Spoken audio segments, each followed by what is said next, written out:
see you again. It's been a while. It's been a while on here, but we've seen each other on another kind of Yeah, Zoom. yeah. Thank goodness. Talking about it. Yeah. Because we've kept up with each other, which is so great. But we haven't done this since before both of our lives changed quite a bit, Oh, wow. Yeah. It's been a right? while. So I want to hear. So first of all, I haven't talked to you since before the pandemic. And I don't know if you know, but it's like the COVID crazies that have been watching this show. Did you guys get COVID? Oh my God, we got all the way through 3 years without it. And then September, Larry goes to physical therapist. They don't wear a mask and he gets COVID. And I was perfect. I was fine. I went to the ER with him. And then a day later, I got it. So we took the Paxlovid. For me, it was nothing, but he has a lung immune problem and it took a while to overcome the cough. Did you get it? We didn't have, well, Snuffy had it, but I was a Novid until New Year's of this year, till 2024. Oh, And I got it, and the Paxlovid took it right away, but then I got the Paxlovid rebound, oh, you and did? I was sick for a month with What? that. Oh my God, oh God. It was beastly. The rebound was How much worse. weird. Yeah, it was weird. You were vaxxed and boosted, right? Because I had Oh my God. I've been back. I've been back. We got boosted last week because we're going to Italy. We just got boosted oh, again. oh my So, God. all right. So tell me, or tell us what you can tell us, because the last time we met, we were both single, both sober, both single moms, right? And we were both kind of struggling with that life. Yeah. So both of our lives changed drastically since then. How did you and Larry meet? It was so weird. I was doing a Barnes and Noble event, a Q&A, a fan Q&A at Barnes and Noble, and Michael Steindel, who's now deceased, God bless him, in 2017, he was filming me and all the fans were there. And I think Larry came to the next event at Barnes and Noble. I was invited to another event there a month later, and he was one of the speakers. They were interviewing him about his books because he's a writer. He wrote Seinfeld, and he's old friends with Larry David from years ago. And we just started talking after the event, and he wasn't my type at all. Okay, so I'm not attracted to any. I'm always like these long-haired younger guys with. I'm so immature, believe it or not. Well, yeah, believe it. Um, I had a certain We type. are such soul sisters. All right. It's funny. And I was thinking, well, he's nice, but maybe it's a career move. So I said, do you have a card? He always brings this up later. And it turned out that we didn't. What happened? I was dating someone else. And about 3 weeks later, after I met Larry at this event, I was dating a man that proposed marriage, and then he dumped me the next day in a text message.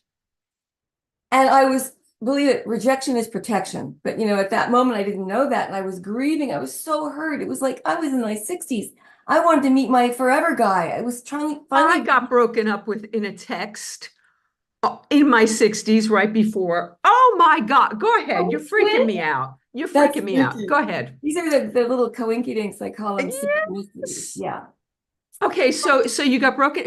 And you're engaged and he broke up with you in a Yes. text? Yeah. Well, he proposed. He didn't get the ring yet. Then he changed Yeah. his mind the next day, and it was that burning heartache in your gut, And I was like crying, and I was taking care of my parents who had dementia. And this is before my mom died. She died in 2021. Rest her I soul. remember. I'm so sorry. We But have to talk about our moms too, because we also have the Barbie doll thing in common. Yeah, go oh, ahead. we do. Oh my God. Yes. So I went through this grief-stricken. I was hobbling around like half alive. It felt just awful. It was like, Mm. ugh, I need this like a hole in the head at this age in life. And then this Larry guy, and then I was invited to go, I was getting a humanitarian award at the Beverly Garland Hotel where you and I had our last encounter with the On, presidential we were vote together on election day. On that, oh my of God. Hillary's win that night. We thought she was going to win, and we were all with all these comedians, and we were at the Beverly Garland. Do you And remember how it started out from the most joyous occasion at like 4 o'clock in the afternoon? Now, as the evening went on, just became like, oh yeah, I yeah. remember Anyway, bumping into furniture, feeling like I was like in a Twilight Zone. I oh couldn't God, yeah. even find. I was like, what? Anyway, that event, I was Yes. given an award, the first Elizabeth Montgomery Humanitarian Award at the Beverly Garland, and Larry showed up to meet Now, me. wait, tell me what that award, I understand you got the humanitarian award, but what were they citing you for specifically? Do you know? Just sweet charity work because she did so much for AIDS, and I worked a lot. Oh, I did a lot of charity work with David Mirisch, the Foothill AIDS, the bowling events we do. mhm. We worked for the homeless, FSH, muscular dystrophy, all these charity events I was doing for years and years. And then David Mirisch passed away, and so I was always working for AIDS research and certain charities. But this one, for some reason, I was invited to become the first recipient of this award. It was quite an honor. It was a very small event. A lot of fans of Elizabeth Montgomery were there, and they wanted to they were writing books about her. And Larry showed up. And I thought, well, wow. And I had a Now, why, spy wait, why was he there? to meet me, to come to follow up. He was pursuing. He had just Okay, lost his wife, and she had died of actually she died a few years earlier of cancer, and he hadn't really been on the market dating yet. He'd been trying Match.com for about 8 months. Nothing was so he clicking. already had the hots for you before he showed up. I guess. I don't know. I don't know. But he didn't really know me. He just Yeah. saw me at that first event. So anyway, I had a sty in my eye from crying over the other guy. I had a giant swollen eyeball. And I was trying to pretend like I was, all the makeup and holding one eye open. And I even said to him later, you like me with that ugly eye? It's like, this is our low self-esteem, right? So this is the funny thing. He was going to Australia with his sister-in-law and brother. He said, if you need a place to write your book, that book, I have to tell you about that in a minute. He said, use my house while I'm gone to Australia, because I was taking care of my parents at the other house, and I just bought them a home, and my sister was taking over the caregiving for a while, and I needed a place to run away and escape and be alone. So I used Right. the house for 2 weeks. I thought we're just friends, nothing. I didn't feel anything for him at all. And I think he even tried to, put his arm around me, and I didn't feel anything. And then when he came back to town, I remember getting on my knees before he came back, and I just said, please help me surrender my low self-esteem so I can finally like a person who likes me. I was always chasing the guy who didn't like me, or the guy running away, or the hard to get one, or the asshole, right? Right. And literally the next night he comes back to town, we go to dinner, and I said something really rude to him, and he was talking. I said, how long do I have to pretend to be interested in this conversation? And he burst into laughter. No, you didn't. I don't believe I said it. I've never been rude. I've never said anything like that in my life. And he burst into laughter, and he laughed so hard that I started giggling. And later at the car, he leaned over to whisper in my ear something, and electricity went through me. And I went, oh, I'm attracted to him. How could this happen? He's not my Yeah. type. It's not my physical anything. And from that moment on, we have not been apart now. We've been together 24 hours a day. We laugh all day long. We're doing projects together. We're having fun together. I love his family. He's got, my family's a little bit distant, and he's got the brand new grandkids. And I just feel like I was put in this family. I think that we're sometimes guided. So I what love child what are what's his children's situation? He has, at first they were very, oh my God, he was married to their mother for How many 40 children does he have? 2 kids, and one is this amazing writer. She wrote Mad Men and got all these Emmy awards. Wow. She came out of USC and worked with Matt Weiner, and he hired her to be his assistant because she was being an assistant for someone else right out of USC film school. And then he said, if you're going to be an assistant, come work for me. And he taught classes. He taught her when she was at USC. And they started writing scripts together, and they won the Emmy for the season finale that year. And then she wrote her own script. So she's quite an amazing writer. And she just got married. And then his son is a literary manager who, one of those cool guys. And now they have two children, a 4-year-old and a 9-month-old. So I'm gaga. We get to babysit. So I'm one of those nerdy grandmother types that wants a grandkid so badly that I was in Trader Joe's, and every baby in a carriage, I made them smile. I went to each, you're so cute. And they're like, So did you run into any problems with his kids along the way, Yeah, or in the beginning, a little bit, yeah, just they were, who is this person that you know, they were married for 40 years and he had lost his wife. And I think it was, yeah, hope of he's not course. watching this show right now. Oh my God. It's something we don't talk about. But in the beginning, they were not as welcoming, but it started to work out. The more Right. I let go of caring about that, you Mhm. can't control other people's opinions. You can only Right. control your own reaction. And I knew, Absolutely. I guess they could see the evidence that they wanted their dad to be happy, Right. right? Is that Right. what you're going through, something like that?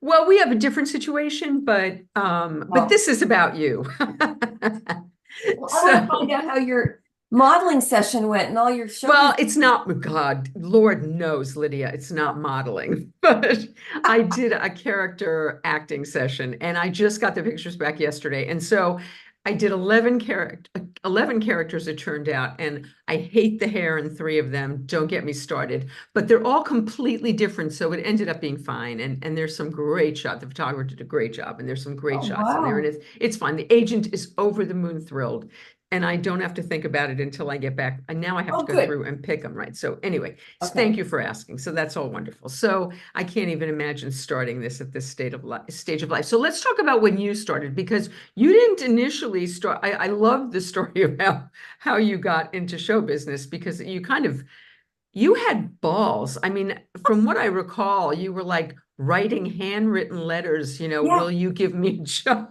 Yeah. Like, In so, Holland. all right. So wait, so you started out in Texas, which is a total disconnect for me. What would you was doing in El Paso, Texas to begin with? What were you doing in My El Paso, God Texas? knows. My mother ran away from home at 16, went to live with her Auntie Evelyn in Hollywood, who was a shirt maker to the stars, Oh, Bogart. And my mother had been in it. I only know this now, later, yes. many years later, that my mother had been locked in a closet as a child by her mother because her mother preferred the boys in the family. Oh, My mother, I had to forgive her for all the things she did to me. But anyway, that's a longer story. But I want she, to talk to you about forgiveness. We're going to talk about that yeah, today. Okay, it's go a ahead. big one. But my dad was born in Russia and raised in Shanghai, China. And Wait. I didn't know that. What do you mean he was raised in, why was he raised in Shanghai, China? I think he was 4 years old when he came over from Russia. His father was an admiral in the Tsar's Imperial Fleet. So dad was born right after the Russian Revolution, and they had to flee because I think they were Jewish. And he changed his middle name from Jacob to James. So I think my dad was Jewish, and he was part of the diaspora in Shanghai where all the white Russians had to flee when the Bolsheviks took over. And it was You quite an exotic. think this is something you don't know. My mother, and I have all these history, emails she sent around. She's always was into family history, but that was something she couldn't get out of him, whether he was, because he was raised Greek Orthodox, which is Have you very, ever been curious to do 23andMe? I haven't done it. I'm going to do it soon, but Larry and I are both thinking, what if a child shows up that my brother might have a child, which I'd love to meet. He died when he was I 13. know. I We don't know. know, but I'll do it someday. But it was really cool because he came over, he got He into, was raised Greek Orthodox. So what makes you, so you think he was Jewish because he was pushed out of Russia? That's what makes you yeah, think because that? it was very, the Jews were being persecuted at the Right. time. And I think, um, because his middle name was Jacob and he changed it to James. And, but anyway, he had an exotic life in China. He wore white suits. He was in the Shanghai Philharmonic. He played first violin. He was also, there's a lot of military pictures I have.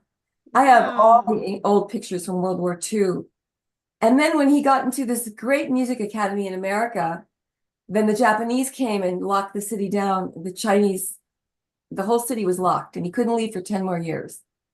So he was stuck for 10 Wait a more minute. years. He was treated like a Chinese person? He was, what do they call it? Stateless. Stateless. Wow. A lot of the Shanghai citizens weren't citizens of any nation. They couldn't call back home. Wow. And then that was called the Paris of the Orient back then, the Paris of Asia in those days. It was such an exotic place to grow up. He was really in love. He loved his life. He lived there till he was 21. And then he took a boat. He finally escaped after the war ended and the Chinese unlocked the city. And I don't know exactly, it might have been the 1947. He got on the USS Nimitz and got a ride to Berkeley. And that was the same boat that Steve Jobs' father was on. So then somehow he went and he started teaching violin lessons in San Francisco. He made his way down to Hollywood and went to a recital at the Lux Radio Theater. And he played in the Hollywood Bowl for a lot of movies, Susan Hayward movies, first violin. Wow. And he met my mother at a recital at the Lux Radio Theater, and they were smitten with each other. I have This pictures is of them starry-eyed. So I this don't is know. amazing. Yeah. And then he forced her to go back to El Paso, the one place she didn't want to ever go back to. You know, she was like, no, because he got a job offer at San Antonio Symphony, and then he got a job offer. He said, let's go back to El Paso where I can become, I can really join the symphony and work with Orlando Barrera, the conductor. So we went there. I was born in El Paso. But then you moved to How old were you when you guys moved to Scarsdale? That came through another crazy. My dad had a roofing company in El Paso, Texas. He wore a 10-gallon cowboy hat and only spoke Russian. The Russian cowboy, Lydia Cornell, and he had a very thick Russian accent.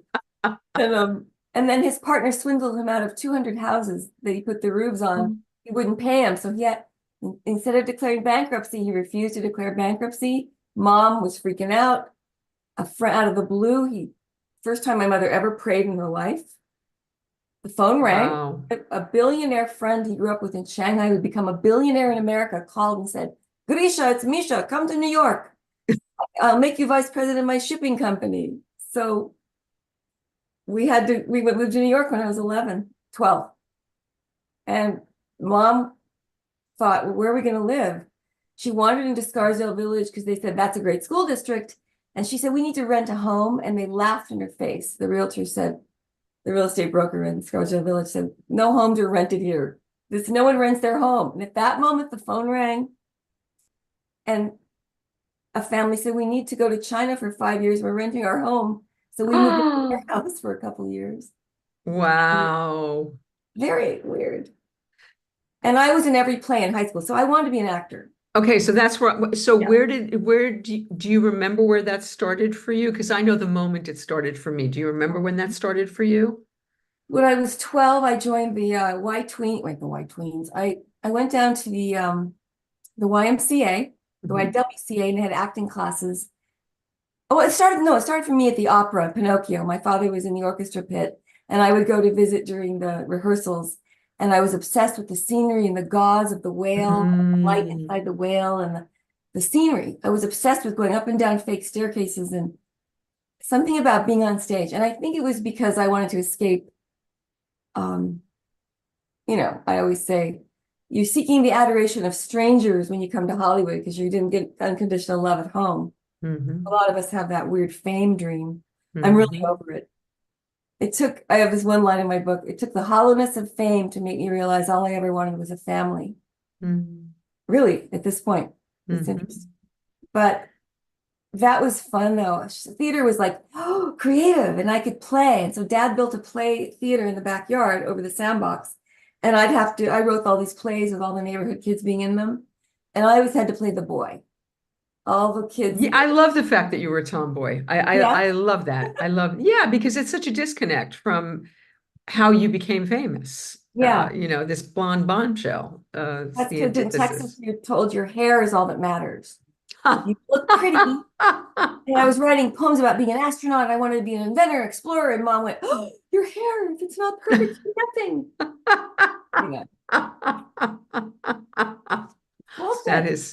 That is hysterical. Snuffy's from Texas. He grew up in Really? that world. Yeah. So, okay. So you did all the high school plays, but you didn't come straight out to Hollywood and try to be an actress. You had some side path. So what happened?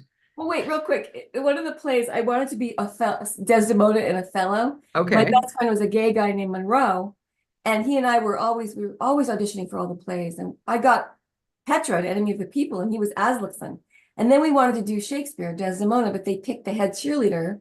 And I had acne, And instead I had these huge sideburns covering my face, and I got the part of a torchbearer standing behind Desdemona.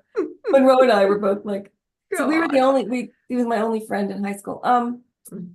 The side stepping into showbiz was a real circuitous route. I went to college in Boulder, Colorado, and I figured out the only place to break into showbiz here is Caribou Ranch. And I was obsessed with rock and roll. Okay, so did you really think that you were going to get into acting because I did rock and roll. I was a rock and roll promoter in New York. I was an actress first, then rock and roll promoter. How did you think you were going to get into acting through rock and roll? How did you think that? I don't know, but I was head of the business school. I got a Bachelor of Science degree in business out of fear of not graduating, and I got to find a major. And my father had said you can never make a living in the arts. They didn't believe you could make a living in the arts. My mother didn't think so. So it was like, ugh, the secret dream I didn't want them to know about. I didn't do theater in Boulder, but I figured out at the business school, I invited all these promoters to come speak. Chuck Morris, who owned Tulagi's on the Hill, and Barry Fay, the biggest promoter in Denver. And serendipitously, I had tried to break into Caribou Ranch and I couldn't get in. It's like harder than the White House to get into. It's a big rock and roll recording studio where John Lennon recorded, Michael Jackson, Elton John. The Beach Boys in Chicago owned it with Jimmy Guercio. And so I was figuring out a way to get in, and I thought, well, maybe a lot of serendipitous things happen because I sort of will go in that direction and just move forward. I would just do things, right? I didn't wait. And I invited these promoters to speak. And after they spoke about, business of music, I was reading Clive Davis's book at the time, This Business of Music. And they said, hey, you want to go to dinner at the Red Lion Inn? And I said, sure, it's up the canyon. We all went there for dinner, and who's there? But the owner of Caribou Ranch. He comes over to our table. He sits down with us. He says, hey, have you been up to the ranch? I go, no. Would you like to come up? Would you like to work there? And I said, yes. So I got a summer job there the following summer between my junior and senior years. I lived in the Pioneer Inn, a bar above in Netherland. And I got to pick up rock stars at the airport. I met Joni Mitchell. In the winter, I worked there over the winter break, and I picked up Billy Joel and his whole band, and I crashed him into a snowbank. I didn't know how to drive a four-wheel drive vehicle, and I got fired, and then Billy saved my job. And years later, I ran into Billy in New York. He goes, you're the chick size, I saved your job for you. Because I was dating Lovett, and we ran into Billy, and it was like a full circle thing, Wow. So it was really fun. I mean, I dated Dennis Wilson. I got to meet. I saw it. Did you dated Gene? Did you date Gene Simmons? I saw some Paul pictures. Stanley. You dated Paul Stanley Several times through several years. Like he kept hinting around about marriage, and I didn't understand. My zone of thinking was never marriage. I didn't even think about it. But he was looking for a wife, I think, at that time. And I was really. Like, wait, there was somebody else I wrote down that I saw. Wait, who did I see you in picture? Did you date Donnie most? Okay, my first, I forgot this part. Before I went to Holland to take care of my dad when he was dying, was that before? Yeah. I broke into the Paramount lot. I sneaked onto the Paramount lot and walked into the Happy Days set to hand out my resume. I used to hand out my resume. I went to Goldwyn Studios. But wait, what was on your resume, Lydia? A secretarial. I wanted to be a secretary or something. I was trying to sneak in the back door of Hollywood. So I walk right up to the set. Jerry Paris and Gary Marshall are standing there talking. I think Henry Winkler and Ron Howard are over here. I go, do you have any jobs available? It was something like this. And they went, darling, we're in the middle of a shot here. You don't mind. And I guess I looked cute enough that they felt, well, sit over here, we'll talk to you afterwards. And then on the way out later, and they took my resume, they were very sweet. Gary and I became friends forever. But I love Gary. Then said, hey, you want to go out? And we started dating. Donnie and I. Wow, I saw a picture and I was like, Donnie went to camp with my high school boyfriend when they were 13 and they had a sleepover. And we just discovered this, I don't know, like 10 years ago or something. It's crazy. So I reconnected them and they've now since seen each other again after 50 years, which is insane. Oh my But God, how the weird. Yeah. world is just so small, it's And we just so double small. dated with him and Morgan when they were living here. They moved to Fantastic. Colorado. Oh God. It's amazing. Okay, so you're handwriting resumes and you're working at Caribou Ranch and you're meeting all the rock and rollers and you're doing all of that. And then you're handwriting these resumes and you work your way Oh, onto the Paramount lot. How do you actually break through? How does well, this happen for you? well, here's what actually happened. Let's see. I was Okay. at Caribou and I also got to pick Joni Mitchell at the airport. Blue was the biggest album of the time, and I was obsessed with Joni Mitchell. And I picked her up at the airport and she put her guitar on the right side of the seat and moved over next to me with our knees touching. And I was like, and Oh, I felt like I had a lifelong mentor at that point. She was so kind and so, oh, and she knew I was nervous. And then Henry Diltz, I picked up Neil Young's wife, oh my gosh, Carrie Snodgrass, and their wow. boy, Zeke, and Henry Diltz from one airport run. And Henry Diltz pretended to be a bandit and and he held a big gun on the back of my head the whole way up, thinking, and he wanted to scare me. It was just supposed to be funny, but it wasn't that funny.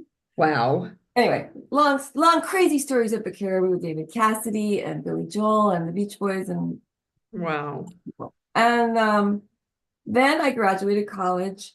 And now, wait, is this when drinking and drugging started for you? When did Yes, drinking and drugging start for you? and acid too. We were in Oh, both. yeah. We would do mescaline and green blotter every now and then. Once I didn't do very often, but I was in Farrand Hall, the first co-ed dorm, and I remember someone handed me a bit of green blotter acid. We were in a group of friends, and this pod of friends moved around all night together. We broke into the sculpting lab. We were sitting on like ghosts. We were playing with sculpt. We looked in the mirror, and I screamed at my face was melting. It was a horrible experience, and I don't think Oh, acid God. after that. But I didn't drink until later. I didn't really start drinking until, well, that's not true. I can't, skiing drunk was fun. Um, crazy. I Well, I also, guess that stops you from breaking anything. You're just so relaxed that, you fall in exactly. there. Yeah. But then what happened was I graduated college and I got a job at Epic Records right away because I wanted to get into the music business. So I got to Epic As what? in the A&R department. Oh, wow. That's pretty. I worked for Steve Slutza and Pat Siciliano, who later went on to Playboy Records, but he was at Epic at the time. Uh-huh. I was only there a few months, and I met David Liebert. I don't know if you ever interviewed him. He was Alice Cooper's manager with Shep Gordon. I know Shep. Yes, Yeah. absolutely. And David also managed the Go-Go's at the time. Or Hmm. no, sorry, the Runaways, Sherry Hmm. Curry. So I met him at Carlos and Charlie's. He offered me a vial of Coke. We were doing it in public in those days, out in the restaurant. Oh, yeah. Remember that? Oh, yeah. Oh, And it was just a whirlwind of just, everyone did drugs out in public. It wasn't a yeah. big deal. Hmm. David and I were dating a little bit. I worked at Epic Records, and then I got a phone call one day and they said, Interpol is calling. Now that was my dad's shipping company, but they thought it was Interpol. And they go, the international police are calling you. And I went, what? And I picked up the phone. My parents were living in Holland at the time. They'd been transferred overseas to work in Rotterdam. They were living in The Hague with my brother and sister, going to the American school. And they said, your father had a massive heart attack, a pulmonary embolism. He Oh, took blood my. thinner and it shot a clot to his heart, and you have to come home. And I'm like freaking out. And then everyone's thinking the police are calling me in Epic Records. So I flew back to Holland and I stayed there Oh, for 4 wow. months. And my father was on a balloon pump. And that's when I would go home from watch Dutch TV shows, American TV shows in Dutch with American subtitles, English subtitles. And I would write down the producers' names and start writing letters to everyone in Hollywood, can I have Oh, a chance wow. to come back? So, You're making me wow. remember old things that are actually, Okay, so while we're remembering old things, before we move on to your career, I want to talk about this because we're going to get to some like programmy kind of things. Mhm. I know that you had the story that your mother had thrown away your Barbie dolls and stuff, and I have a very, very similar story because my mother got rid of all my stuff. And Wow. I know that you got to a place of forgiveness, and I've been talking about this ad nauseum this week. I Mhm. have decided that when I go to Rome, I am taking a symbolic coin. Somebody suggested this at a meeting last night that I take a symbolic coin and throw it in the Trevi Fountain, and in it throw all my resentments and leave them in Rome, which is what I Mhm. plan to do. Now, I've heard you talk about how you've forgiven your now I've forgiven my mother. I've forgiven my mother pretty much everything. I Yeah. laugh at her now. But how did you get to that place with your mother? Because tell us the story of what happened with your mom. Well, and then remind me to go back to the raspberry story about Too Close I, for Comfort, how I got that part. That was really funny. But the raspberry? Okay, I'm writing it down so I don't yeah, forget. because Okay. that's how I got the part. And I went Okay. a long route to get there because you're the first person to ask me the history of leading up to Hollywood. Okay. Um, my mother and I had a tortured relationship, and part of it's in this book I'm writing about my when I was 6 years old. I ran to her room to show her that a poem I wrote about wanting to be an astronaut, and she tore it up because my hair was messy. She went, oh, and she was so tortured inside. I didn't know she was border Where was your mother from originally? El Paso, Texas. She was from El Paso. Yeah. Where were her people from? Well, oh, that's another whole. Now I've written in this book I'm writing, which is finally ready, but it took a while because after she died, I found secret letters she wrote begging forgiveness for all of Oh, her torture. She was the most abusive. God bless her. I mean, she didn't know what she was doing, and borderline is different than bipolar. We thought she was mhm, bipolar, but it was borderline. mhm, mhm, Deeply unhappy, tortured. We'll go into rages. I had to be mhm. perfect at all times. I mean, it's been a long journey. They say a lot of people who have that kind of parent who's so critical, they don't make it out alive. They don't ever they're not able to stand up on their own 2 feet and do anything. But something in me was, I got to get out of this. But the Barbie thing, like you, she gave away everything I ever loved, every toy. I made my own clothes, and she gave them all away. Really My cute. mother, oh my God. Seriously? Oh my I God. didn't make my own clothes, but I was a bridesmaid, a junior bridesmaid when I was like 8, and I had my first pair of little high heels and my Oh, first little gown and my first little bra, and she gave them to the neighbor girl. Oh, anyway, go ahead. okay, You're so killing me. Yeah. my mother called me a whore at 9 years old for wearing slightly. When you said high heels, I wore Yeah, espadrilles. they were like, you And she know, went, "You whore! High heels are for streetwalkers." And she threw them into the driveway and drove the car back and forth over them. That's my image. I don't think she actually did that part, but she was so right. obsessed with sex. She was obsessed. And Mm. when I was like 13, going through puberty, I was on the phone with Monroe, my gay friend, and she came in the room and said, "Are you on the phone with a boy?" And she yanked the phone out of the wall and hit me with it. It's like, Oh Mom, I'm God. not having, what is that? What is this? She was like mortified of sex and sexuality, Mm, and she was also a very pretty woman, a mm. gorgeous teenager, but she was I don't know. I mean, she had a really, really strange upbringing. Did she have a substance issue? No, oddly. I wish she it would have helped. No, sorry. I wish. Mhm. No, I'm kidding. God bless her. No. She needed something, Mhm. but caffeine calmed her down. I think she had ADD, but she would Mhm. also fall to the floor begging forgiveness whenever she'd be cruel to me. And this happened on the haircutting incident in high school. My first date, I was invited on a date to the junior prom. I had long hair down to my really long hair, and it was my only security blanket. It covered the acne. And I was combing it in front of a mirror, looking, trying to try on outfits for the prom, junior prom. And she saw me. It was like Mommy Dear. It was like somebody, Betty Davis movie. I was hiding behind the wall, and she comes in and she goes, "You think you're pretty with that long hippie hair?" And she went and got the largest pair of scissors. They looked like this big to me. And she cut my hair above the hairline. To this day, I don't know how I made it through junior year. I don't know. I think I blacked out that whole year. My dad brought a fall home from Japan for me to wear, and I wore scarves. She cut it like a pixie cut. My mother did that to me too, but I was a little girl when she did it to me. Oh my God. What? Okay, so Make a long story how short. we're gonna get to the raspberry store in a minute. How on earth? So get to the Barbie doll. So what Well, happened with the stuff? so in college, I go away. I had the original Barbie Ken and Midge. I think I told you the story before, you've heard it. Mm. The original Midge with freckles painted on, and the Ken that was for hair, and he had a one arm falling off and an actual little area for the genitals. And the Barbie was the with the bubble cut Barbie. I love the Right. redhead bubble. My mom was a redhead. So auburn hair. So I said, I know that, these Barbies are going to be worth a fortune someday. And I hid the entire dream house up in our Oh rambling God, attic. I had the dream. Yeah, the original dream house and the Barbie, everything. And I said, Mom, whatever you do, never give these away, please. And I know I told her several times. And it's sure enough, it's almost like she did it on purpose. The first semester home from college, they're gone. You didn't want those old things. I thought you were kidding. What? You don't want those.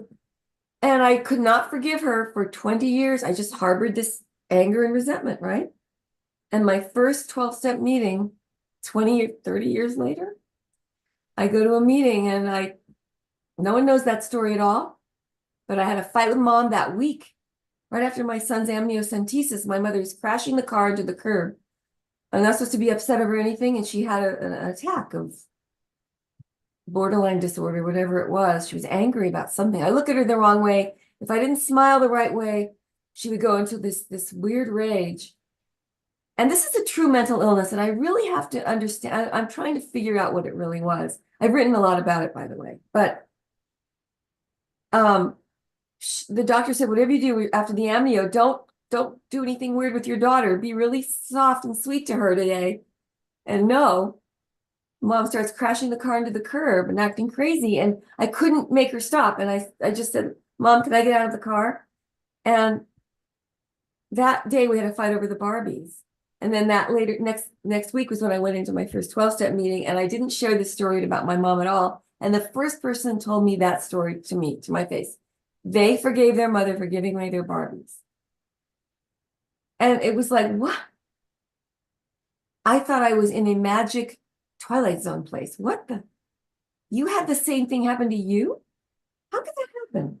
So I call it a godshot, a small G. Mm-hmm. Coincidence that's too uncanny to be random. There's a lot of those. They're everywhere. Mm-hmm. And I've never heard it censored before. Mm-hmm. This one woman told me that story, and I've never talked to her again. And I'm thinking, wow. So after that, I began having these synchronicities. I was so excited. I had so many of them, hundreds and hundreds the first 5 years, that I was on a pink cloud of synchronicity. I kept looking for them everywhere. Like, oh, when something matches up, it means you're in the flow of divine surrender, or you're in the flow of life the way it's supposed to be. We're supposed to be happy, joyous, and free. Really, we're not supposed to make this a terrible struggle. Life is supposed to be fun. Believe it or not. So then, I forgave her in different levels of forgiveness. I had a lot of going back and forth with her. There's many years I couldn't get off the phone with her. She would laugh if someone dumped me. She'd go, did you get dumped again? And I would go, Mom, is that the way most mothers talk to their daughters? I fell down in Holland. I was in The Hague, and I was walking down the street, and I tripped and fell, and she stood there laughing. Oh, You yeah, can't make it up, I know. But I So, forgave her completely. so I have forgiven mine too, and I stopped looking at it. For me, true forgiveness came. You know how they say pray for 20 days or 30 days for somebody or whatever. Once I put somebody on my prayer list, I never take them off. And so Wow. it's been so many years that I've been praying for her. But when I stopped paying attention, I realized, oh, I don't resent her anymore. It's just kind of gone. Yeah. But there are things that I do still resent, having nothing to do with her, that I have had there's a couple of things I've had a really hard time letting go of that I have not been able to, much more recent, new things. And I thought I've done all the work on them, and I have not been able to let them go. That's why I've decided to do this symbolic thing, because Oh, I'm yeah. making a conscious choice no, I'm not going to take this any further, right? And I'm also going to get rid of all the evidence, right? I store evidence, so I'm going to get rid of Oh, all you the do? evidence. Oh, What yes. do you mean by that? What You do know, you I mean? keep things. I keep written words on my computer and, and pictures and things, that can hurt me, that I Oh, can go back really? and look at, that can do me harm. And so why would I want to do myself, anyway? So I'm Yeah. not going to do that anymore. I'm making a choice not to. But I wanted to know if you had the magic bullet The for magic bullet is anything. when I said surrender, and I don't want to talk, this is not religion at all. When I said surrender, No, it's not religion at all. the actual act of just saying letting go, like you're going to do at Trevi Fountain. Hmm. When I raised my hand that first day and really surrendered, and I always say I had a lobotomy that day, I took out my old brain and I stopped doing what you're doing, repeating the accident, repeating the hurt, thinking about the wound. And I said, hey, I'm brand new. Show me the way. We only have right now, right? If you have one foot in tomorrow and one foot in yesterday, you're pissing on today. And if Hmm. you are thinking of the past too much with shame and regret or mistakes you yourself made, you're beating Hmm. yourself up. You're Absolutely. That's not our job. There's nothing in the past that can carry over to now that can be improved by thinking about it. Only in the now do you recreate the past. It's your change of consciousness. It's everything. Career, everything is how you're thinking right now, what you're doing with the love you've been given right now. It's all love. And I had a lot of empathy and sympathy for my mother. And I just decided I didn't do much except just surrender it. She couldn't make me mad anymore. And then she got weaker and weaker with dementia. And I began to look at her with true compassion. Hmm. And she became so sweet and cute and like yearning for forgiveness. I could see it coming through her. Oh, she once said to me, I took her out to the doctor one day and she couldn't speak very much. And she looked at me with tears in her eyes and said, you were my firstborn. I love you. And it was like, I started weeping at that point because she really loved me. She just wasn't capable earlier. Hmm. Her mental illness wouldn't allow it. And now that her heart was opening, Hmm. something was changing. Beautiful. I'm so glad you got to have that experience. Okay, now tell us about the raspberry, whatever that is. All right. So a lot of people, I've done some shows about my first audition for Too Close for Comfort, but when I finally came back to Hollywood, I went to Epic Records, then came back to Hollywood and worked for Jack. How long were you at Epic Records? How long did you do It that? was only those 6 months, and then I was Mhm. called to go back to Holland, and my father died there. Right. I'm so And I sorry. didn't come back to Hollywood till I had written all those silly letters, and they didn't do anything, but the intention was there, How right? how old were you when you were writing those letters? Now, I wasn't that young. I lied about my age quite a bit. In fact, I had a fake driver's license. I was 24, pretending to be 21, Okay. right? And then when I came back to Hollywood, doors started opening. It was really weird. I got a job at Jack Webb, and I was working as a secretary to Georgie Sherman, a director who directed a lot of John Wayne movies and Jane Mansfield movies. A young Xerox copy boy would come in and we would talk about how we want to be actors. And his name was Linwood Boomer. He eventually went on to create Malcolm in the Middle. And a year after we started working together at Jack Webb, he'd come in to pick up the Xerox stuff and we would just talk about acting. A year later, I had a part on Too Close for Comfort and he was on Little House on the Prairie, playing Wow. a preacher. So things can happen fast. And I think what happened was oh yeah, I went to a party and at the party, someone saw me and they put my picture in a weird Beverly Hills newspaper about this party. And at the party, I met Joyce Selznick, who was the head of casting at ABC. And the Laxes called me up, these managers, and they were managing a young guy named Michael J. Fox. And they said, we're managers, we want to manage you. You have a good look. There's a lot of pilots being cast. I went, oh, okay. So they took 20% and they assigned me a business manager who took 5% and an agent took 10%. So all that was going out the window immediately, right? Wow. And my lawyer was Peter Benedek, and he went on to create UTA. So we were long friends. Long story short, they sent me on 3 auditions. The first one was Blue Jeans at ABC. I didn't get it. I cried all night. I'd never been on a pilot audition before. But when you go on one pilot audition, you have to sign your life away. You sign away 7 years of your life, and you can't do another pilot audition until you've been rejected from that one. So Blue Jeans, I acted my heart out for Leonard Goldberg. Didn't get Mm. it, right? The second one was Ladies Man for CBS. I didn't get it. By the way, neither of those two shows went either. Anyway, luckily it Right. opened the door for the third one, which was Too Close for Comfort. And I took a bus to get there. I was bedraggled. It was like I was wearing a fall because my hair was too bleached in the back or something. And I was wearing a cheerleader sweater because she's a cheerleader. And I got there late, 30 minutes late. And I walk in and the secretary says, I'm sorry, it's too late. They've seen 400 girls this week. You're the last, it's too late. And I start to like, and Arnie Sultan comes out of the office. He goes, oh, what the hell? Let her come in and read. She looks the part. And I go in and there's Bob Stolfi, Arnie Sultan, Tom Werner, who was Marcy Carsey's partner at ABC, and the casting director. And I start reading the script with Arnie. And there's a line that says, Sarah gives Dad a raspberry. And so I'm going like this. I go, in case you haven't noticed, we're two very sophisticated young women. And I pick up an imaginary raspberry. I go, so there. And he goes, what the hell are you handing me here? And I go, a raspberry, like he says. Explosion of laughter through the room. He goes, what planet are you from? And I think I said, Texas. I was beat red with embarrassment. I thought I blew this because they're laughing too hard. I didn't realize. They said, what time can you be at the network tomorrow? And they said, That got you the part because you were the character, right? And the next day, this is the God shot of all time. I go in wearing a virginal white dress with flowers. All the other girls are wearing their nipples hanging out and cutouts and midriff. And I'm looking like a virgin. They wanted a virginal sex symbol, I guess.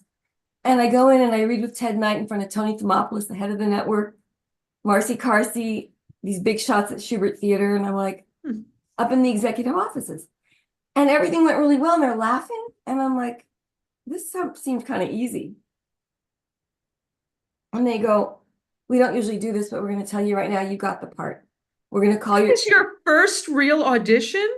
My third. Oh, right. You didn't get two. Yeah. But two that didn't go. Yeah. Right. And Ted Knight was there, who might already know him from the Mary Tyler Moore Show. And I was like, and then the girl, this is the gotcha. The girl I read with, that played my sister, was already cast, Deborah von Valkenburg. And she says, what's your name again? I said, Lydia Kornilov. It's a weird Russian name. I've got to find a shorter name. And she said, I worked for a Gregory Kornilov, but he moved, they transferred him to Holland in this shipping company called Interpol. And I went, that's my father. Oh my gosh. So Deborah worked out of 10 million people in New York City. She worked for my dad. And I knew we were sisters. So we've been like this ever since. And I directed. Wow. Yes. That is absolutely wild. So, and you knew right, and they told you right away that you got the part. Yeah. And they said, we don't even want to tell your manager. We've got found with Sarah. we're going to call your manager now. So it was kind of like a really heady time, you know. So how quickly did your life change? So you start, in those days, you filmed quickly, right? In those days, Well, we were on the same sound stage as All in the Family, and we moved over to, we were on KTLA across from Solid Gold and all these sound stages. And then we had a food truck, and Audrey Meadows came on board to play my grandmother from the Jackie Gleason honeymooners, show. yeah. Yeah.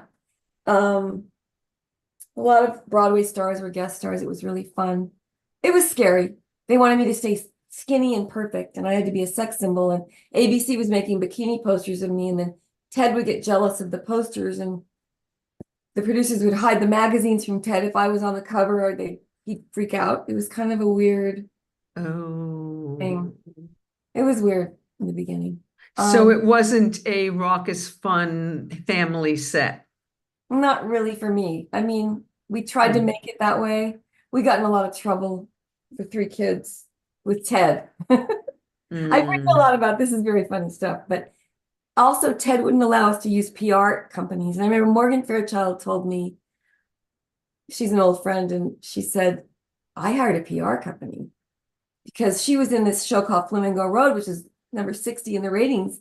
No one remembers Flamingo Road with Mark Harmon and Morgan Fairchild. They remember her though, Right, because she would have longevity after her TV show. right. Mhm. We were told to lay low. And it's sad to say that, and there's a lot of stories about this that I don't talk about them often, Mhm. but Nancy began to talk about it recently. So, but we love Ted. I learned everything from him. I learned how to do a spit take, which is, you know, like he taught me wondrous things. Uh-oh, someone's calling me to tell me not to talk about this. No. No, no. And before So, that, I got a movie in the Greek Isles with James Earl Jones and Jose Ferrer, and before I did the pilot first, then I was called to go to Greece to do this movie, and I had drowning scenes where they wanted me to go topless, and I had to outwit them. So I figured out a way with the wardrobe lady. She spoke Greek, I spoke English, and we came up with a solution: zinc oxide. what? Didn't use What? any. Wait, explain.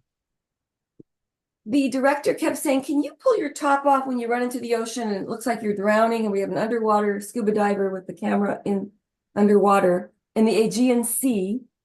And James Earl Jones finds my body on the shore later. We're smuggling buddies. And I drown, and I have a big drowning scene. I'm pulled under by this thing, this mythological creature. To pull my top off and look like I'm running in from behind was fine, but once I'm in there's an underwater photographer. I don't want to Right. be topless. I refuse to do nudity. I never would do it. So I said to the wardrobe lady who's behind a big rock, I said, "Know this." She finally figured out what I was saying. We tried bandages, it didn't work. They fell off in the water. Then she came up with zinc oxide, which is a white grease paint, which is waterproof. She put it all over my boobs. And from the back, I looked nude from the top. And when I was swimming, they couldn't use a single bit of the footage. Boobs. And I didn't have a manager on the set back then, and the union wasn't there. So they could talk you into things in those days, you know. And I won. If you watch the movie, you see me drowning and you see a flash of water, you know, you don't see me naked. Wow. But it was a great experience. 9 weeks in the Greek Isles. Wow. And then there was a And strike. James Earl Jones. Oh my God, he was such a gentleman. He was with his wife, who was a school teacher. And he was so amazing. And he did Othello. His character was Fry, was a smuggler. And we were supposed to have a kissing scene. I think they cut it out because it wasn't Wow. acceptable in those days. Right. I saw him on Broadway about 10 Oh, years ago. He was spectacular. I don't even remember what it was in. It was a strange play. It wasn't great. It was a comedy and he was a little bizarre, but it was so wonderful to see him and to hear that voice. so And amazing. and Tova told me a story about how he was lovely with her and got her mother's permission to take her somewhere. I don't know. He sounds like a lovely man. I can't So, wait. I've got to see him. I've got to go see him someday. okay, so you have this part. You are now on this hit television show. You are now a star. You're on the cover of all these magazines. You're living this Hollywood bombshell life. And you're also drinking and using. What is your life like during this time? I started taking, okay, because I had to remain so thin. It's like, Mm, God forbid, if you gain a pound, I was paranoid. And I remember mm. I wore lift tapes on my face that young because it made me look Asian because I was worried about wrinkles and I was so paranoid. It was unnatural, to be honest with you. It's an unnatural environment anyway to be thrust into you're in a sitcom. I remember one episode, I was so nervous, my voice rose 3 octaves and I couldn't look Ted in the eye while we were acting together. I kept looking at his forehead.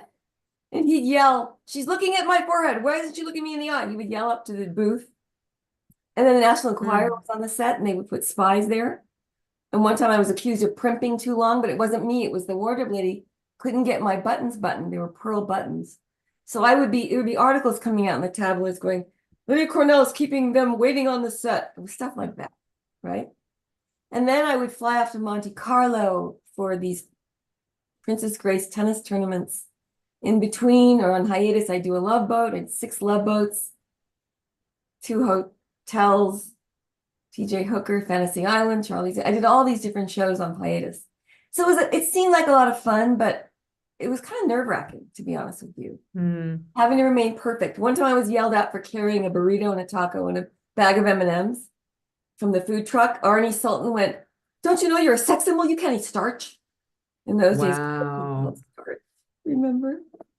Wow. So, So you know, were you doing uppers? Were you doing speed? Were you doing all that stuff? I was doing a little bit of cocaine. I wasn't drinking much yet until Friday nights we go out together to Giuseppe's, a restaurant. And Ted would go with us sometimes, and we would all be drinking champagne all night. And I started my drinking career around Friday nights after the show. A little bit of cocaine every now and then on the set. I also took water pills to lose water weight. And they thought I was doing cocaine because I was running to the bathroom so much because the water pills would make you look thinner on camera, you know. Right. I'm so grateful I got through that, and I'm grateful for the experience of having gone through that. I don't even know how. There were some really good episodes, though. We were fully functioning because I wasn't quite the drunk I became. And so when the show was over, how did your drinking escalate? What did that look like? I remember it started in the 90s, late 89, I think, when I really started drinking a lot. I was writing the Great American Novel, this book about Trotsky and Stalin. And I was going to Paris cafes in my mind. I would order drinks all day. And I would just drink my way through the night. And it started escalating. I thought all writers drink. And I, would read Hemingway and Fitzgerald. And it was a romantic, bizarre notion. And to be honest with you, I don't know, the ism of alcoholism is that hole in your heart, that hole in your soul that can't be filled by anything but spiritual power. And you don't get it in the spirits in the bottle. But I didn't know that. So it was the only cover I had. I did have a boyfriend I was living with, Truett Bell, and we would drink a lot together. He was from Kentucky. He'd bring home Maker's Mark, Kentucky bourbon. He was from an aristocratic Southern family. It just felt like the thing to do. Went to Trader Vic's after every day after the show, after rehearsal, we go out for drinks. It began escalating. Right. And then the more I felt insecure, the more I needed the drink to cover the insecurity. Were you always starving? Were you always hungry? Yeah. Yes. And they would, oh God, Leon, our prop guy, I love you, Leon, and Violet, our wardrobe lady, they would bring this amazing table, the craft service table backstage right behind the set. Donuts, croissants, ice cream in the freezer, everything I can't eat. So it was like a constant. I wasn't bulimic though. It was weird. I wouldn't do that for some reason. The water pills were my form of bulimia. I mean, my form of, Did you starve yourself though? Yeah. Did you? Yeah. Oh God. No, I wasn't. No, because I was a rock and roll promoter. I could eat. Oh, you could eat. I could eat. So, I mean, I went through periods, of about course. Women. I wrote a movie about a plot to keep women thin and insecure, a true pharmaceutical thriller. And it's like, it's been going on for so long. I mean, Lydia, I've never not been on a diet in my life since I was 10, or 12, right? I've never not been watching my weight. It's never, ever. Every woman I know. Every woman I know.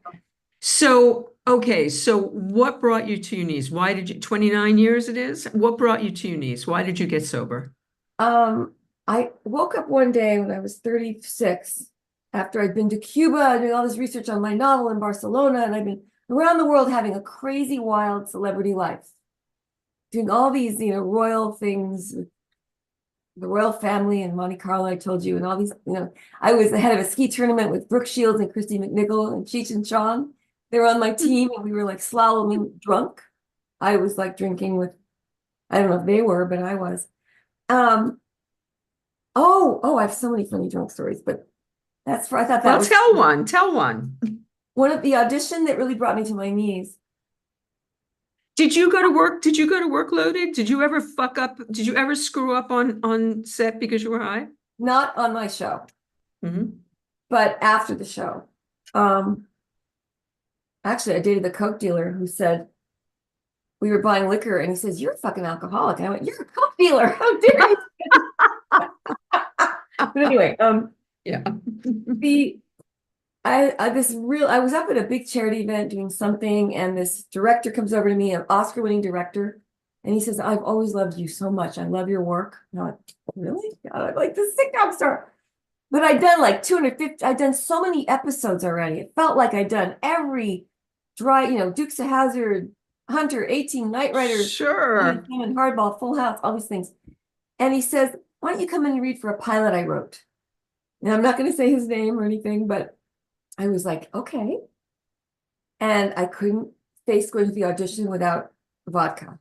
And I decided to pack the bottle of vodka in my gym bag and bring it into the CBS ladies' room, CBS Studios on Radford. And he was so excited to have me come in. He wrote the part, I think, with me in mind, right? And I was getting more and more drunk. And by the time she called my name to come in, I sprayed perfume all over me. I was wearing really high heels and skin-tight jeans. And I tripped into the room and I literally fell on top of the casting director. I bounced back up. I think my button popped off. I felt like there were 7 men in the room looking at me like, is she thin enough, pretty enough, tall enough? And that's all I could feel was that I was hyperventilating.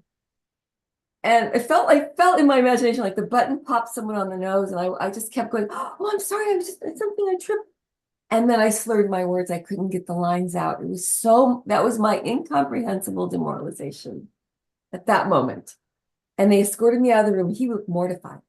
I had to make an amends to him, and I don't know if he ever got it, but it was part of my problem, my biggest problem in life. And there's a couple other stories like that. Give us one more. Where's that big one?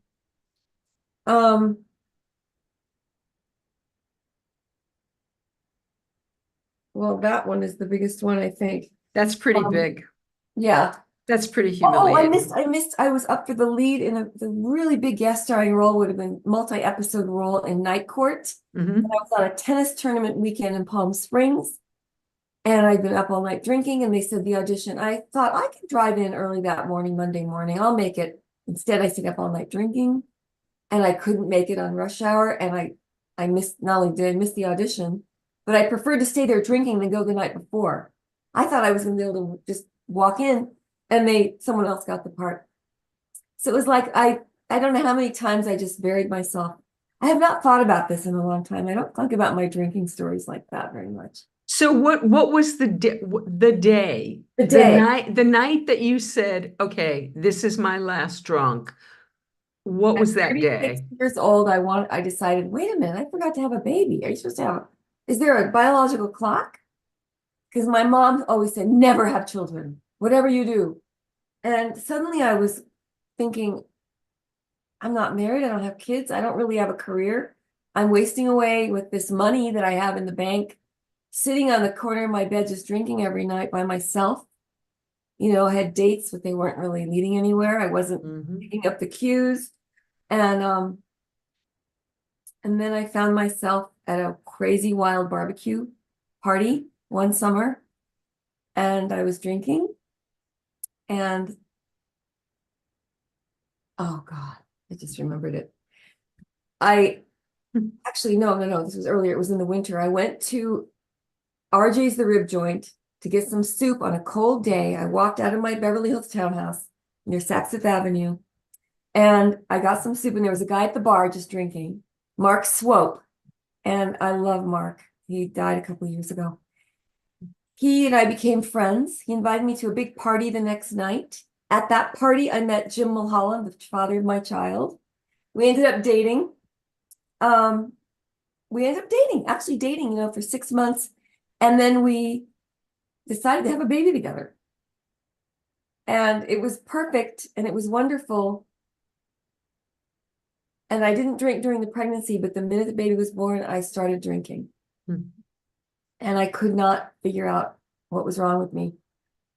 And then I walked into my first meeting after a weekend of driving around, trying to get drunk at Labor Day barbecues, and with the baby in the car. It's horrible to say this, but by the way, we decided to have a baby together because he really wanted a child too. We both made this decision. It was a really cool thing that it happened. You know what I mean? Mhm.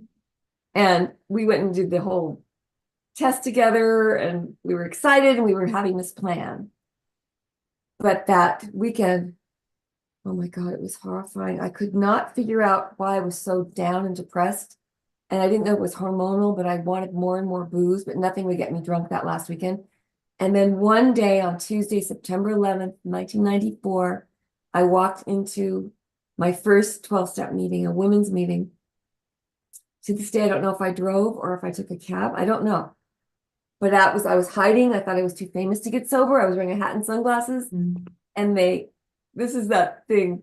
A woman at the podium said, she was doing the speaking, and I walked in and I heard her talking, and she said, if you wandered into this room and you don't know you're an alcoholic, let's put it this way. Virgins don't take pregnancy tests. And the whole room was roaring with laughter. And I went, oh my God, this shiny, happy people here. They're not homeless people. This is like really kind of cool women. Mhm. And then they said, are there any alcoholics present? And my hand shot up without my permission. And that was it.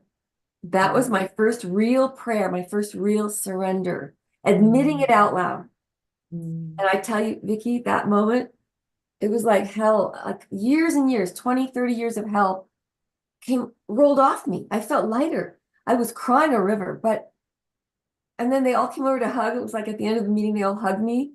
And that was the day a woman came home with me and told me this Barbie thing, which I went, are you fucking kidding me? How could you have that story? I just had a fight with my mom about the Barbies the day before. How could I thought I was on a hidden camera show. It was so magical. Wow. So I All realized, right. I know that I'm respecting because I know you're speaking tonight, oh, I'm and I speaking at 7 and p.m. so, and so I want to respect the time, but I want you to tell us about everything that you've got going on right now, because you have a lot going on. Because you're a writer, you're a director, you're an actor, so you have all this stuff going on. So catch us up on what's going on now and what's coming up for you. Well, real quick, a screenplay I wrote 20 years ago, its time hadn't come yet because I pitched it a couple times and I would hide it in a drawer. I was very, very, no, I wasn't courageous with my work. I would make a little movie and then hide it. It's low self-esteem. And I was told that, if you're traumatized by the kind of upbringing I had, you don't have a lot of faith in yourself. But now I gave the script to a friend of mine who's a guy, and he said, change it to the present day. I went, no, it can't be. It starts in 1997. The sequel can be the present day. This is about, it's a really intensely sinister, diabolical pharmaceutical mafia company that owns a lot of different shell companies. And it's a corporate thriller. And it's about a plot to keep women thin and insecure that started in the 60s. But it's really, really a plot-driven thriller with comedy. And it came to me fully formed, and it finally is now getting the recognition it deserves. It's finally getting, Oh, initially a lot of women wanted me to make the movie, and it was ahead of its time. And now it's really ready. It's been winning a little bit, winning some awards. It got into the finals of this huge, it's way more money than $3 million though. So I have to give it to anyway, we have some funding that's happening. The second thing is the big book, which I was writing years ago, and the agent I gave it to said it was too funny. He said, the book's too funny. Where's the dark parts? And I started to then really authentic story. So it's got the funny and the light and the dark and the light and the dark, and it's almost ready. But I realized in the process of writing this book, it's called Hiding My Brain in My Bra, that it wasn't meant to be sooner because I had not evolved to the point where I felt comfortable even with the fame drug. And that line I wrote, it took the hollowness of fame to make me realize all I ever wanted was a family, came after, one of those Monte Carlo incidents where I was running out with Prince Albert and 2 James Bonds, and Ivana Trump was dancing around, with an empty bottle of vodka. We're all at Jimmy's Monte Carlo. I've been there 3 years in a row, and it's dawn, and I come out to the bright sunlight in a sequin gown with one high heel missing, and a red Rolls Royce picks me up, a guy who owns Bulova watches. He says, get it, I'm taking you to Milan. I went, I have no promises to keep. What the hell?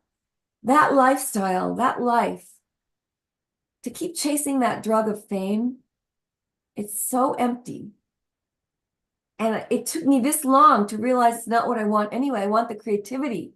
I love writing. I love comedy. I love helping others. And when you let go of your desperate yearnings and materialism, where you're kind of put where you're supposed to be, like the door is open. And it took me, I don't know why. I'm so happy now with the writing process itself. I've fallen in love with it. Now it's done. Do you have a daily discipline, Lydia? Sleeping late lately. No. That's Yes, okay. I walk every day. Mm-hmm. I try to walk every day. I pray every day. Mm-hmm. And I go to a meeting almost every day. Do you What write do every day? Larry taught me that writing doesn't have to be sitting down and doing the thing at the computer. It can be walking around thinking about it. Because the other Mm-hmm. day, when I surrender, have a meeting with my higher self, I go, do I really need to put that joke in there? Why am I trying to impress that audience with that particular paragraph? For a long time, I was moving paragraphs around just to impress some invisible reader that might be a snob in the publishing world instead of what I want to say. Mm-hmm. And when I let go, that's the step work. When I let go of needing to write it for any other reason but what's coming through me at the moment, Mm-hmm. then I'm able to write without that block. I had some blockages recently, over that same issue, over and over that same issue. Is it good enough? You know. And are you still, are you doing, are you acting? Are you Yeah. auditioning? Are you?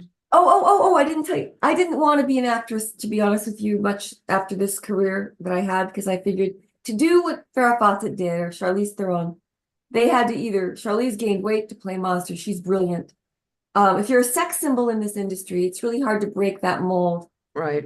You know, Farrah did the burning bed in Extremities. She had to go to Broadway and be raped and take off her makeup. And yeah, if you really, it's not that acting is that important to me as much as writing. Writing's Mm-hmm. always been my real gift that I know in my heart is my Mm-hmm. or better.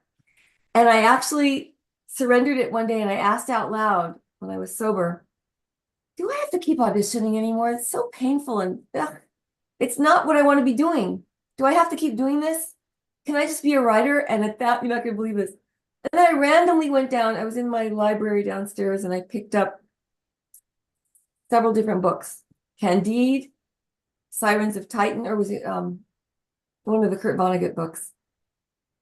Pride and Prejudice, and another book. And I was sitting there just thinking, and I was sitting at the computer trying to write this Stalin book, and I picked up the first book, it said Lydia. And the second book said Lydia. The third book said that each book had my name in it. And I went, oh, that's how that higher power talks to me through coincidence. It's synchronicity. It happened again a couple years ago. Do I obey it? No, because I just auditioned I had a big, huge audition for Naked Gun. Pamela Anderson just got the part. But in February, Seth MacFarlane, they sent out a notice to a few of us and said, we want to see you do this part. And it was a lot of preparation, 20 takes. I did it all on Zoom. It had to be done at home. I came up with some really fun stuff. Larry's a great partner to do that with. But it was fun, but it doesn't feed me the way writing does. And speaking. And you also don't have to choose because Yeah. you never know what door is going to open and somebody's going to say, Lydia, I want you here. You just never know. That's right. Never know. You just never know. And being open to all possibilities makes everything That's a possible. good way to look at it. Yeah. It's Auditioning true. is painful, but I have not quite let go of that need to be pretty, and I'm sick of it. I just want to be. Well, you look gorgeous, so you're achieving that goal. Thank you. You So look you know how it is. gorgeous. It's the Zoom lighting, but it You would be look fun to really gorgeous. be yourself. Totally like Jamie Lee Curtis or Justine Bateman. Dude, I don't know if we talked about this before. We might have talked about this before. She blows my mind, Jamie Lee Curtis, because she is so brave that when I think about, I can remember coveting her body when she did Perfect, Yes. right? Yes. And just thinking, oh my God, look at her. She was she was absolutely perfect. Yeah, And now she shows herself with like every flaw visible, every wrinkle. every wrinkle, every flaw. She gets in a bathing suit with the sunlight on her, with no touch up on her, on anything, no. And it's so brave. And she's more famous than she's ever been, more Right. successful than she's ever been. Because she's living authentically. It's not about Mhm. fame and, excuse me, looking pretty. It's shallow. It does Well, it hurt. just, Comments on the internet. Someone said, "Is Lydia a wax figure now?" Because I was at the Hollywood Museum and I looked too, whatever, the lighting was too good or something. They go, "She's too old to look that good." It's like, yeah, that hurts. But you know what? So what? It hurts for 2 seconds. We have to know our true, authentic selves. We have to know who we are and really embrace it.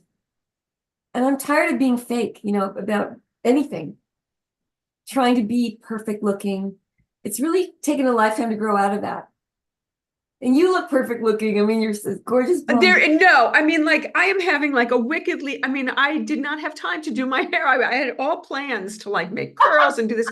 And I have like straw hair today. And I'm looking at us next to each other and I'm going, I look like the Wicked Witch of the West next to you. No, you don't. I'm like judging myself and really beating myself up. I And I have have to white. You stop. said I have white around No, here. no, just we're gonna both stop this.